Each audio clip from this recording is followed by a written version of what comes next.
I'm Andrew Boyd, I'm 25 years old and I stay in Dumfries, which is in Dumfries and Galloway.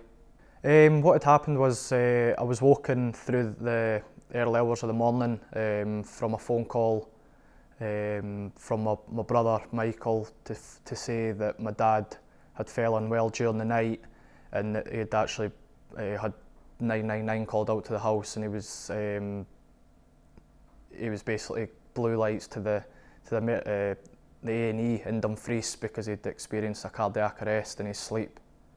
10 years prior to my dad having his cardiac arrest, he did actually experience a heart attack as well.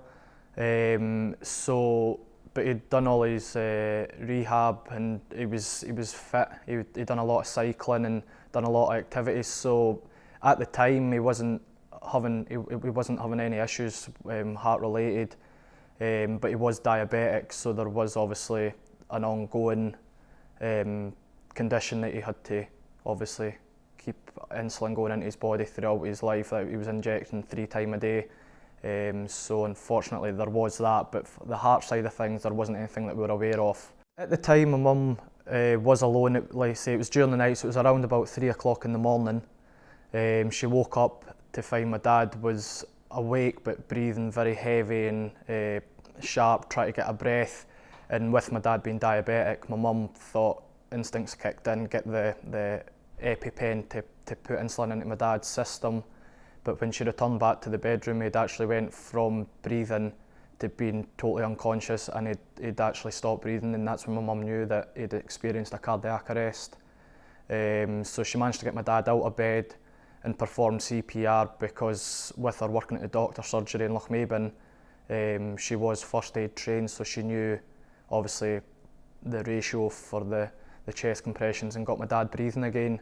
But unfortunately he was unconscious, but at least he was back with us and he had that fighting chance because my mum managed to get him breathing again.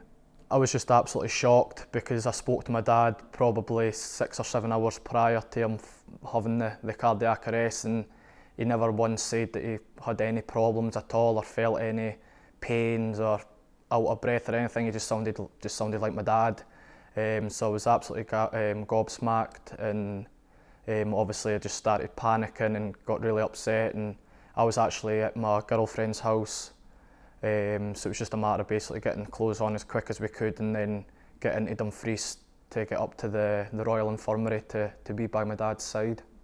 He went from Lochmaben, which was where they stayed, to the Royal Infirmary in Dumfries to try and give him the treatment there, and then like I say, with him breathing, but because he was unconscious, obviously the nurses wanted to get him as much help as they could in Dumfries. So they had obviously all the medication getting pumped into his body to try and reduce all the tension on his body and basically get the heart to do as little as possible. So it was trying to give it time to recover from the experience. But because of how severe it was and how long he probably did go without oxygen before my mum managed to get him breathing again, that they wanted to get him up to the Glasgow Golden Jubilee as quick as possible.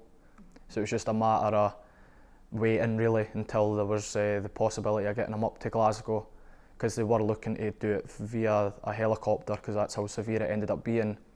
But unfortunately it was needed elsewhere as well.